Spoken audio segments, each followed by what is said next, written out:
पाकिस्तान ने गुज़िश्ता रोज़ ballistic missile Ghaznavi का कामयाब तजुर्बा किया, जिसके बाद भारत खौफ में मुब्तला हो गया।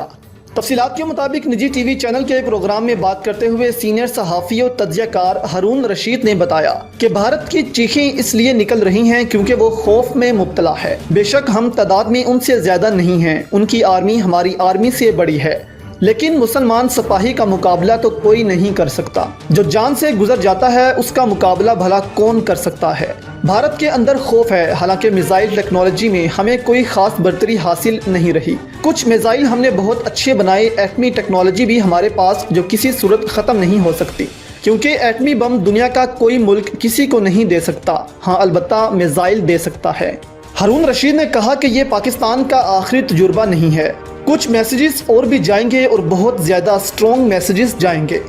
कुछ चीज़ें बताई भी नहीं जाएंगी लेकिन मौजूद रहेंगी।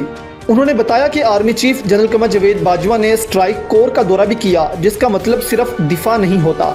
इसका असूल ये है कि हमला बेहतरीन दिफा है। ये पैगाम इन्हें दे दिया गया है और जंग रोकने का भी ये वाहिद तरीका है।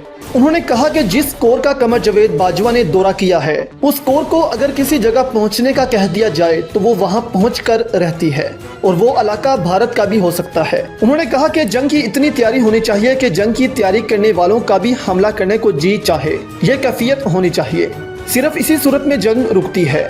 याद रहे कि कल सुबह DGISP major general Asif Ghafoor ने माइक्रो ब्लॉगिंग वेबसाइट ट्विटर पर अपने पैगाम में बताया था कि पाकिस्तान ने बैलिस्टिक मिसाइल गजनवी का कामयाब तजुर्बा किया है। उन्होंने बताया कि गजनवी मिसाइल का रात के वक्त कामयाब तजुर्बा किया गया। गजनवी मिसाइल 290 किलोमीटर तक मुख्तलिफ नौयत के रवायती और गैर रवायती वॉरहेड्स ले जाने की सलाहियत रखता है, जिसके बाद भारतीय सरकार और भारतीय मीडिया ने वावेला करना शुरू कर दिया।